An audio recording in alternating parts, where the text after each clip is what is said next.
Sup, it's your boy Big Reg coming to you once again from the shadow of the big house in Ann Arbor, Michigan.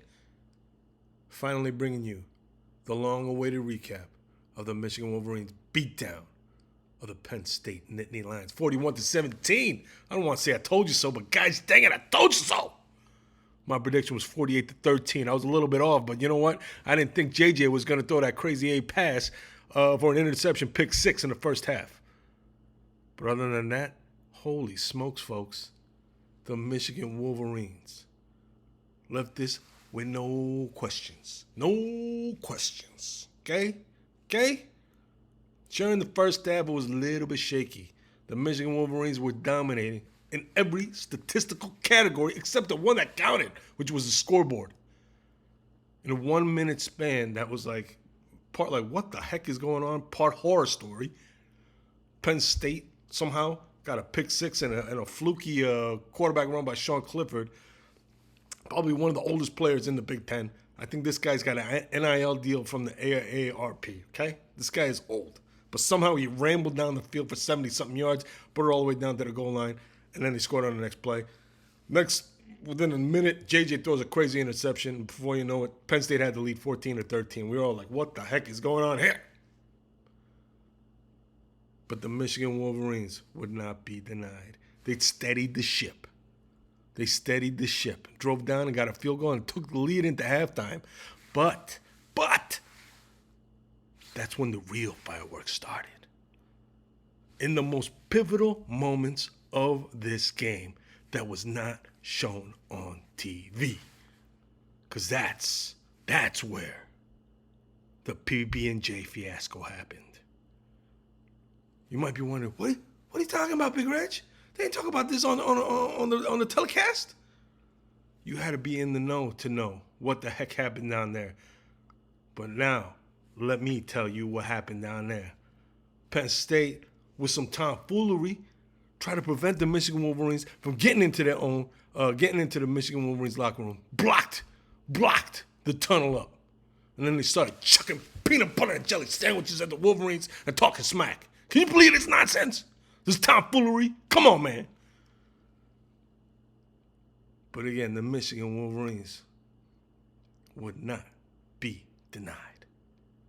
They sent them Nittany Lions into their locker room and said, hey, man, get on out of here. Get on, get your mangy cats.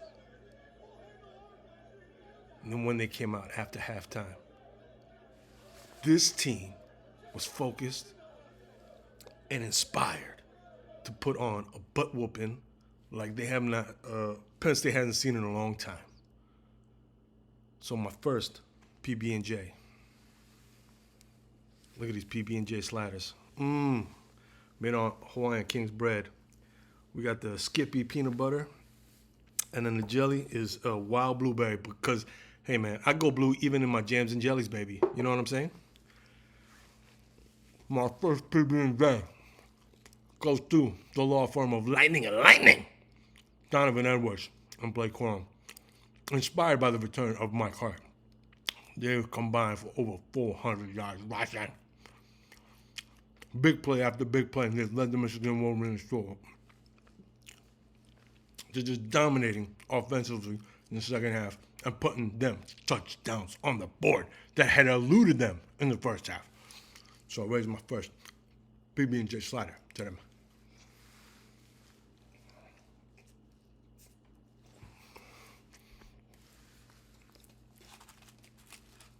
And my next PB&J slider goes to the Michigan Wolverines defense, led by the law firm of Morse and Oki. Them dudes started getting more pressures on the quarterback. Like I said, Sean Clifford, that old man, could not run away from the pressure that was hunting him down. They started getting to him, sacking him, pressuring him, and getting turnovers with some picks, some interceptions and whatnot. Tackles for losses, etc. They shut them down in the second half. 3 points total was all that Penn State can muster. So I'll raise on my next PB&J slider to the defense, led by the law firm of Morse and Oki. Delicious.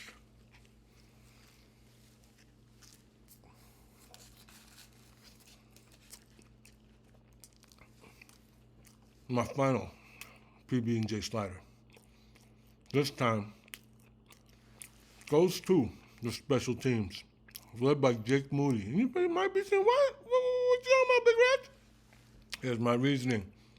Jake Moody, Mr. Consistency, when the Michigan Wolverines were struggling to get into the end zone in the first half, kept the Michigan Wolverines from going scoreless. Kept putting up them field goals and getting the lead heading into halftime. Setting up for a magnificent second half, which led to a dominating victory for the Michigan Wolverines. Man, oh man, that's a lot of peanut butter and jelly, baby. Anywho, after the game, Coach Harbaugh was asked about the altercation down in the Michigan tunnel.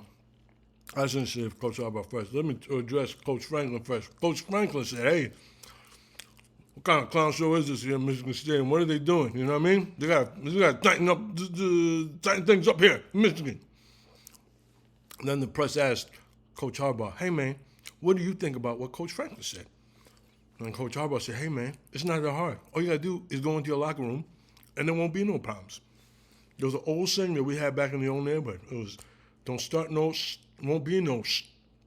And basically that's what it comes down to when it comes to tussles in that Michigan Stadium tunnel. Don't start no, won't be no. Get what I'm saying?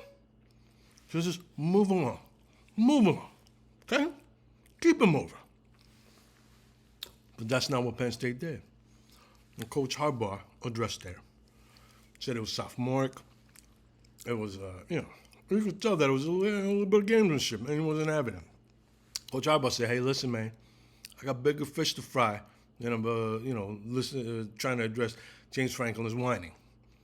But luckily for Coach Harbaugh, I am more than willing and happy and able to fry these fishes up. Just give me a big old large skillet. Let me get some butter on that sucker, and then I'll put down a nice fillet of that sucker fish called James Franklin, and I'm going to sear him up, okay? I'll fry that sucker fish up pretty good. Doing a little bit of research on the interwebs, I saw that one of the big complaints following Penn State's latest whiteout game against Minnesota was a student body complaining about crowd control at Beaver Stadium. How it was causing dangerous situations. Oh my goodness gracious.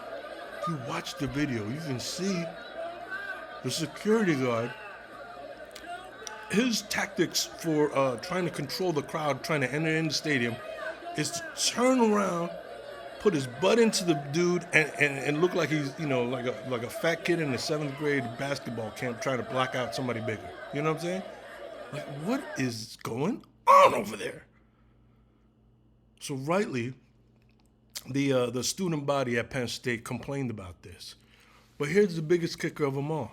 If you read the entire article written by the student complaining about the crowd control at Beaver Stadium, she mentions that this has been a problem since 2016. 2016? Y'all can't control the crowds going into Beaver Stadium? What are you doing? What are you doing?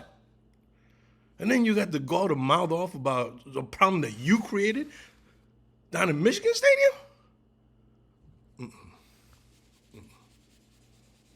No, sir. No, sir. So I say to James Franklin and PSU, stop your whining.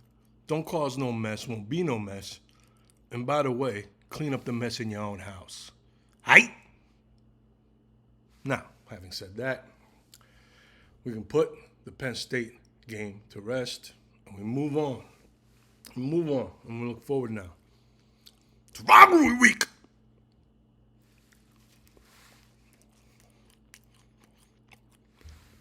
Coach Harbaugh, the staff, and the fine young men that make up this Michigan football team are now singularly focused on beating State and bringing back Paul Bunyan to Michigan Stadium where he belongs.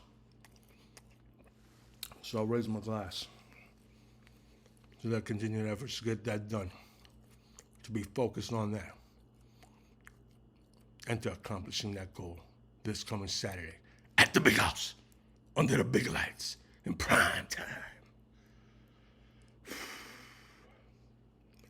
I raised my Shiner Bock. Been a long time since I had a Shiner Bock, but I raised my Shiner Bock in anticipation. Well, first in appreciation for a heck of a game versus Penn State, and also in anticipation for a heck of a game versus Michigan State. And I say, go blue.